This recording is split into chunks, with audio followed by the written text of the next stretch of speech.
সর্বানন্দ, তুমি যে পাগলদের কথা বললে তারা কি এইগুলো পারে? তারা তো পাগল হয়ে ঘুরে বেড়ায়। স্ত্রী মরে গেছে, পাগল হয়ে গেল। টাকা হারাই গেছে, পাগল হয়ে গেল। বউ মরে গেছে, পাগল হয়ে গেল। স্বামী মরে গেছে, পাগল হয়ে গেল। সে পাগল। ওগুলো হচ্ছে ব্রেন ডিফেক্ট, ব্রেন আউট হয়ে যায়। আর এদের ব্রেন আরো তীক্ষ্ণ হয়। যেখানে বৈজ্ঞানিকরা ফেল হয়ে গেছে সেই জায়গা পাগলের খেলা চলছে। হরি হরি লেগে সেই রূপের ছটা, খসে পলো পন্ত কাটা, চাঁদকুলের পর দিয়ে বাটা, তরঙ্গে সাঁতার খেলতেছি আমি যেদিকে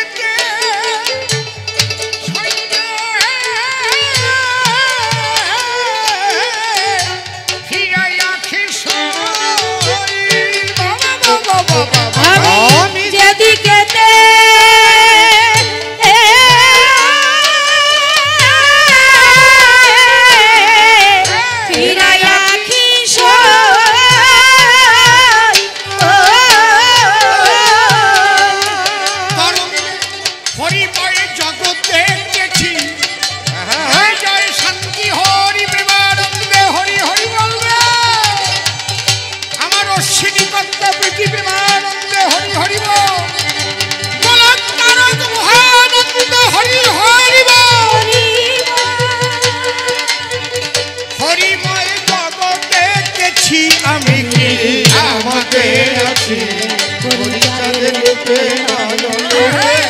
হরে ঘরে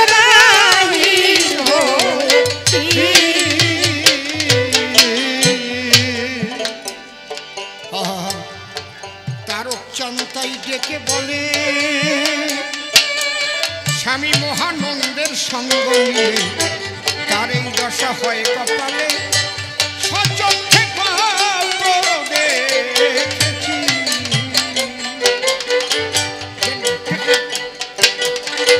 তারক চন্তাই ডেকে বলে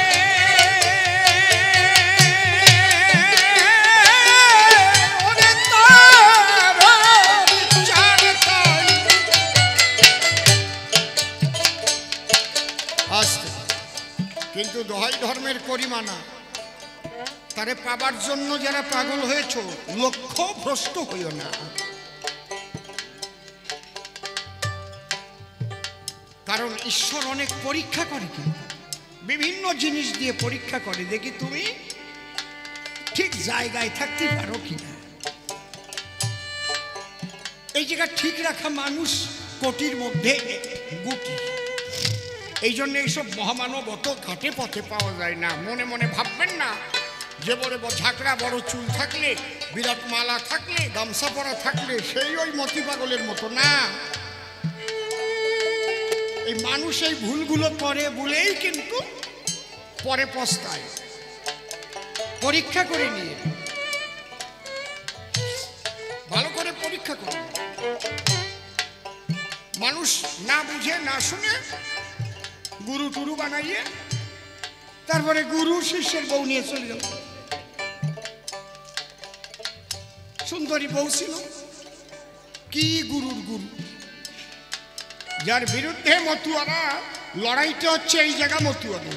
আমার অশ্বিনী ঘোষের গান আছে না, লয়ে নিজ নারী ব্রহ্মচারী এলেন ঘুচাইতে বেবিচার, আমার হরিচাঁদের অপারে লীলা লীলা বোঝে সাধ্যকার।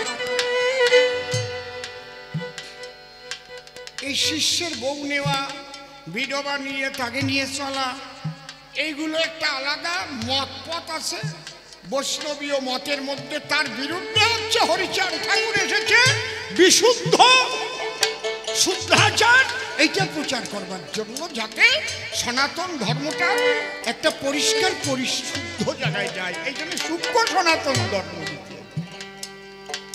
আর আমরা যদি মতুয়া গোসাই সাজি, তুমি শিল্পী হও, আমার কোনো আপত্তি নাই, সিনেমা আর্টিস্ট হও, বড় শিল্পী হও, তুমি কি করিস ওটা বড় কথা না। কিন্তু তুমি যেই মতুয়া গোসাই হয়ে যাবা, দীক্ষা নিয়ে শিষ্যের বউ নিয়ে তারা নিয়ে সংসার করবা, তাহলে কি হলো? তাহলে মতুয়া, সমস্ত মতুয়াদের বদনাম হয় না? হয় কিনা গোসাইদের বদনাম হয় না? কথা কও না কেন? হয় না? আবার সে যদি হরি কথা কয় তার মুখে ঝাঁটা দিয়ে পিটান দরকার। এই হরি কথা বন্ধ কর, যাটাই গু মাখায় পিটান দরকার। তাহলে গামছা পরিয়ে গুড়িক মালা নিয়ে কেন গোসাই সাজছিস? আমরা বৈষ্ণবদের বিরুদ্ধে বলবো যখন, তাহলে বলতে গেলে আমার নিজেরও পরিশুদ্ধ হতে হবে। তাই আমার তারক কর্তার দোহাই দিয়ে আমার অশ্বিনী কি গান লিখছে, তারক সন্তাই ডেকে বলে, হ্যাঁ স্বামী মহানন্দের সঙ্গ নিলে তার এই দশা হয় কপালে, সচক্ষে দেখেছি। এবার অশ্বিনী ওই রোগে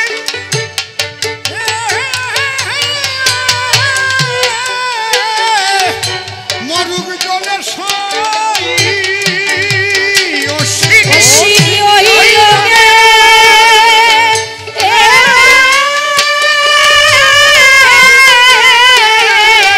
মরুক জলের সই।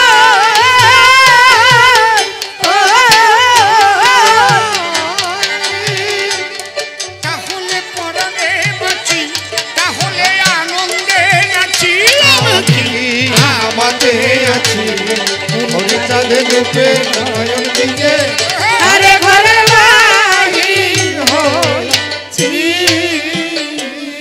হায় গো ও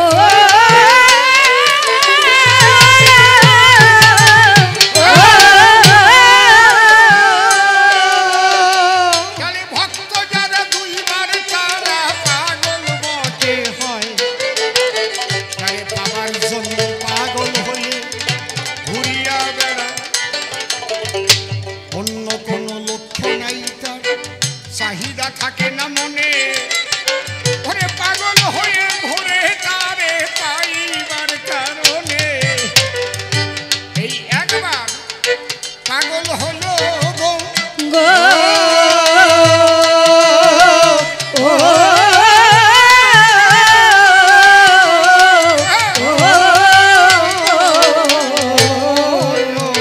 আর আরেকবার পাগল হয় যখন তার ইষ্টদেব তার দেখা পায়। ছোট ঈশ্বরানন্দময় যখন তার সঙ্গে দেখা হলো আরেকটু বাড়া, তখন সেই আনন্দময় পাগল হয়ে গেল। তখন তার বাক্য ক্রিয়া মুদ্রা বিজ্ঞে না বুঝায়, না জানিয়া না বুঝিয়া তারেই পাগল কয়। সে এমন এমন কাজ করে সেটা বৈজ্ঞানিকরাও পারে না, এই জন্য তারে পাগল বলে আখ্যা বটে দেয়। সাধনার শেষ হচ্ছে ওই পাগল টাইটেল পায়, এরপরে আর কোনো টাইটেল নেই, শেষ হচ্ছে পাগল।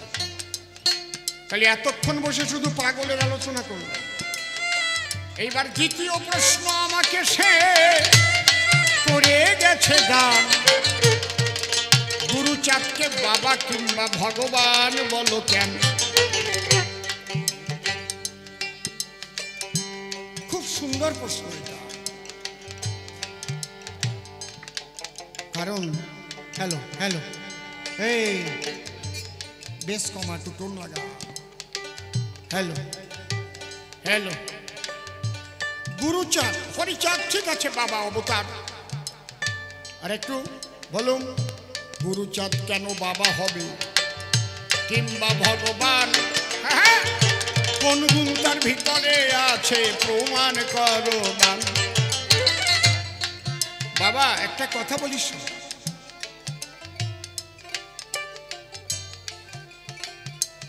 বাবা হওয়ার মতো কাজ করলেই তখন তারে বাবা বলা যায়।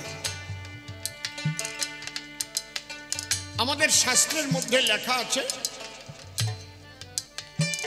পঞ্চপিতার সপ্তমাতা, পাঁচজন বাবা হওয়ার সমতুল্য, আর সাতজন মা হওয়ার সমতুল্য। কি কি একটু শুনেন। পঞ্চপিতা সপ্তমাতাটা কি? হ্যালো, আর একটু টোন। পঞ্চপিতা, প্রথম পিতা হচ্ছে যে পিতাই আমাকে জন্ম দিয়েছে, জন্ম যার ঔরসে, সেই আমার প্রথম পিতা বলি সভাপাশে। আত্মবৈজায়তে পুত্র, এটা হচ্ছে প্রথম সূত্র। তাহলে জন্মদাতা পিতা, লিখে নিয়ে যাও। আর কে? শিক্ষাদাতা আর এক পিতা। শুধু জন্ম দিলে কি হয়?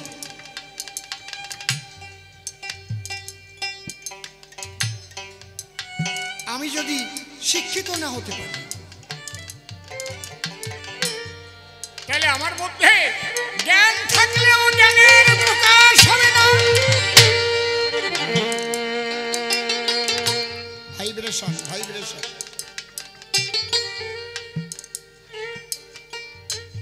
আমি দেখেছি, লক্ষ্য করি, এমন এমন কৃষক যারা এক অক্ষর লেখাপড়া জানে না, তাদের মধ্যে এত জ্ঞানের প্রখরতা।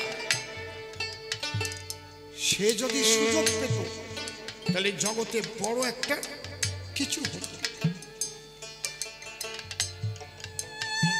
শিক্ষাদাতাকে কেন পিতা বলা হয়েছে শাস্ত্রে? আমরা যদি হিস্ট্রি অফ এডুকেশন এটা পড়ি, অর্থাৎ শিক্ষার ইতিহাস, হিস্ট্রি অফ এডুকেশন, সেখানে শিক্ষাকে 3 ভাগে ভাগ করেছে। মা বাবা সবাই একটু লক্ষ্য করে শুনুন, আর তোমরা জানিয়ে দাও সবাইকে আমার এই কথা। কি কি? একটা প্রাচীন যুগীয় শিক্ষাধারা, একটা মধ্যযুগীয় শিক্ষাধারা, আর একটা আধুনিক যুগের শিক্ষাধারা। প্রাচীন যুগের এই শিক্ষা গ্রহণ করতে হলে কি করতে হতো? গুরু গৃহে যেতে হতো। কোনো স্কুল, কলেজ, স্টোর এগুলো কিচ্ছু ছিল না। কিন্তু ওই গুরু গৃহে ব্রাহ্মণ সন্তানদেরই শিক্ষা নেওয়ার অধিকার ছিল। কোন শূদ্র সন্তানের শিক্ষার অধিকার ছিল না। গুরুচাঁদ হরিচাঁদকে মানবেন কেন? সেটা ভালোভাবে না জানিয়ে মানতে গেলি না, জুত পাওয়া যায় না।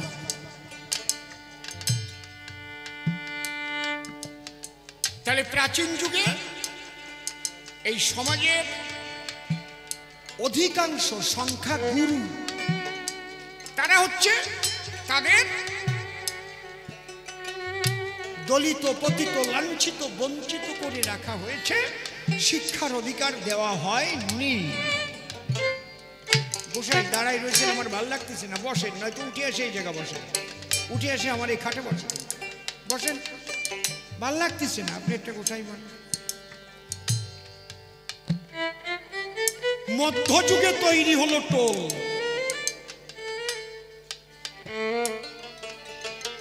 টোল ত্রিপাঠী। তাহলে যখন গুরুগৃহে শিক্ষার অধিকার সূত্রের ছিল না, ভালো করে শুনবেন, সেই সময় গুরুগৃহে গিয়ে লেখাপড়া শিখেছে, তার নাম শ্রীকৃষ্ণ বলরাম। যে কৃষ্ণকে আমরা ভগবান বলে পূজা করি, ঈশ্বর পরম কৃষ্ণ সচ্চিদানন্দ বিগ্রহ, অনাদির আদি গোবিন্দ সর্বকারণে কারণ, তাকে বলা হয় উল্লঙ্ঘ ত্রিশীল ভাগবতে। অর্থাৎ স্বর্গ, মর্ত, পাতাল শুধু নয়, তাহারও অতিক্তীন। তাই তার লেখাপড়া লাগলো কেন? তাহলে তিনি লেখাপড়া শিখতে গেছিলেন কার বাড়ি? কেউ জানেন? কেউ জানেন কোন গুরুর গৃহে লেখাপড়া শিখতে গিয়েছিল? কেউ জানেন? দেখি বলতে পারে না ছোট, কেউ জানে? রাই সন্দীপনী মুনির বাড়ি। গুরু দক্ষিণা, এখন তো সেই কীর্তন উঠিয়ে গেছে। আমরা গুরু দক্ষিণা যখন গাইছি, তখন তখন ওই গুরু দক্ষিণের মধ্যেই তো সব পাইছি। গুরু দক্ষিণে একটা পালা আছে, কৃষ্ণ বলে ডাকে আমায় দাদা বলরাম, পরিচয় আর কিবা দিব, এই তো মোদের নাম। তারা বলে নিজ নিজ নাম, আমি কৃষ্ণ দাদা বলরাম। মুনিবর শিখায় যাহা, অতি কুতূহলে দুটি ভাই শেখে তাহা বড় অবহেলে। তারা একবার বই দুইবার শেখে না, মুনিবরের শিক্ষা তারা একবার বই দুইবার শেখে না।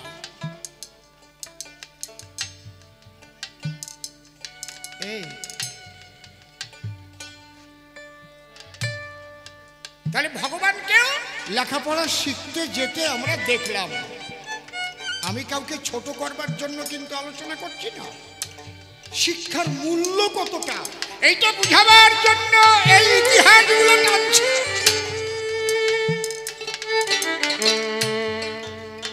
মধ্যযুগের শ্রীমান মহাপ্রভু তিনি লেখাপড়া শিখতে গেলেন, তখন টোল তৈরি হয়ে গেছে। কার টোলে? বিদ্যানিধির টোল এখনো আছে বিদ্যানগরে। আমি ঘুরে আসছি সেই টোলে। সেখানে তিনি লেখাপড়া শিখলেন এবং নিজে একটা টোলও খুললেন মহাপ্রভু, যাকে বলা হয় রাধা অঙ্গ কৃষ্ণ অঙ্গ মিলে হলেন শ্রী গৌরাঙ্গ।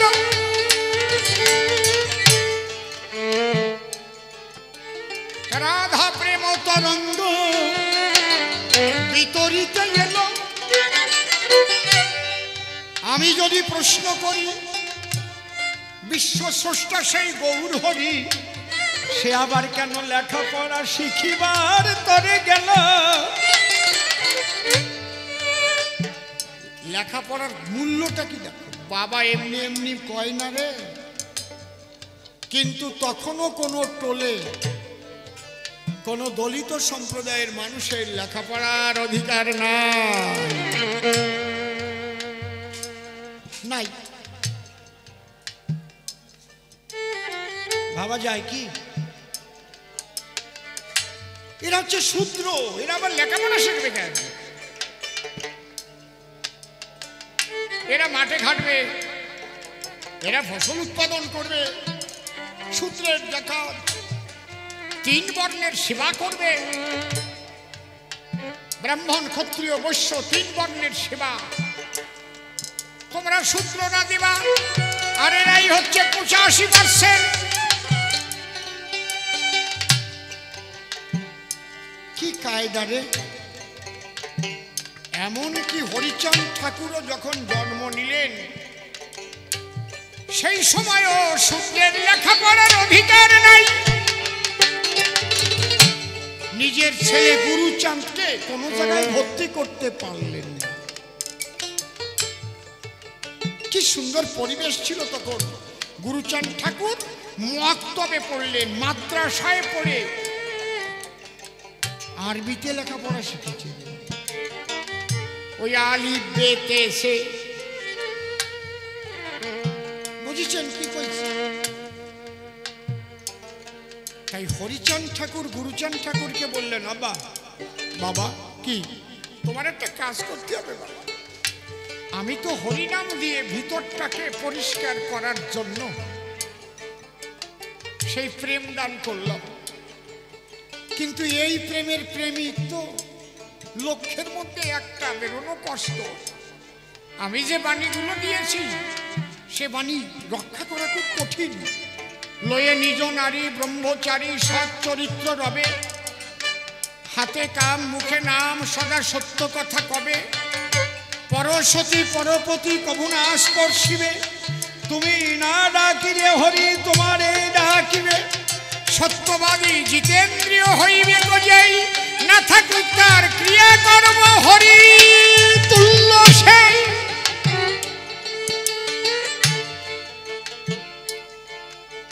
এই জায়গায় যারা দাঁড়াবে তারাই প্রেম লাভ করবে, সবাই তো পারবে না। কিন্তু এই দলিত পতিত লাঞ্ছিত বঞ্চিত মানুষ তাদের সঞ্চিত ব্যথা নিয়ে যুগ যুগ কাটিয়ে আসছে।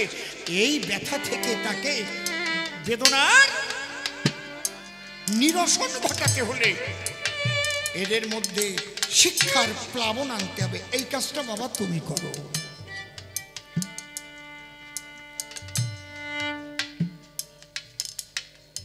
বাবার আদেশ শিরোধার্য করলেন, বাবা তাই হবে। কিন্তু ছেলেকে তৈরি করলেন অধ্যাত্ম চেতনায় যতটা, শেষ পর্যায়ে বাবা গুরুচাঁদ ঠাকুর ততটা আসেন। আমরা পূর্ববর্তী সাধু গোসাই পাগল এবং লেখনের মধ্যে আমরা পেয়েছি যে তিনি শিব অবতার।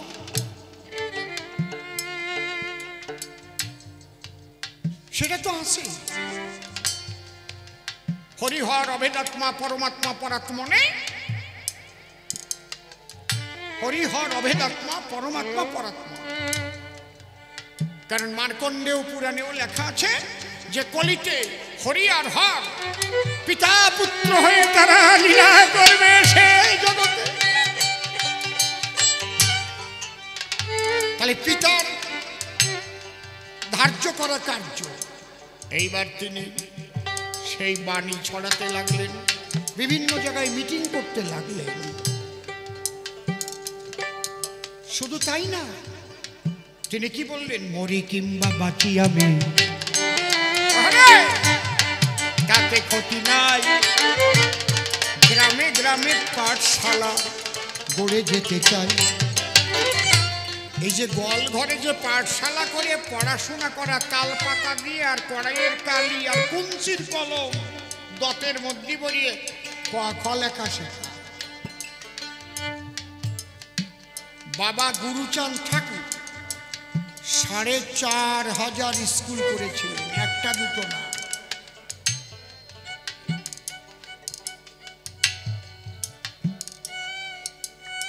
সারা পৃথিবীতে আমি বলতে পারি বাবা গুরুচাঁদের মতো এমন একটা মানুষ কেউ জন্মগ্রহণ করেননি, যে মানুষ দলিত পতিত লাঞ্ছিত বঞ্চিত মানুষের শীত দ্বারা খাড়া করে দাঁড়াবার জন্য এমন ভাবে শিক্ষার আন্দোলন করেছেন, এমন মানুষ পৃথিবীতে কেউ জন্মেনি।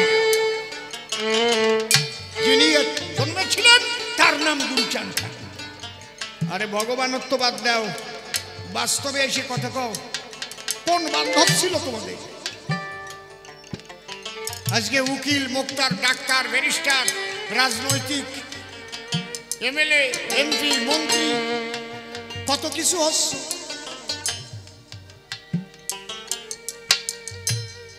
ওই টাইমের কথা একটু ভাবো।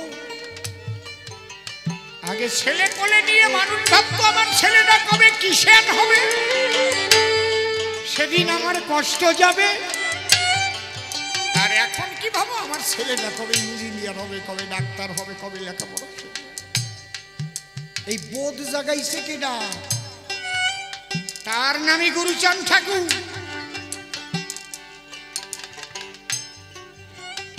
এই মানুষগুলো ভারত ভাগের ফলে যেখানে গেছে সেখানেই গিয়ে তারা কিন্তু একত্রিত হয়ে একটা স্কুল করেছে। বাবা গুরুচাঁদের আদর্শ তারা রক্ষা করেছে, এখনো করে চলছে।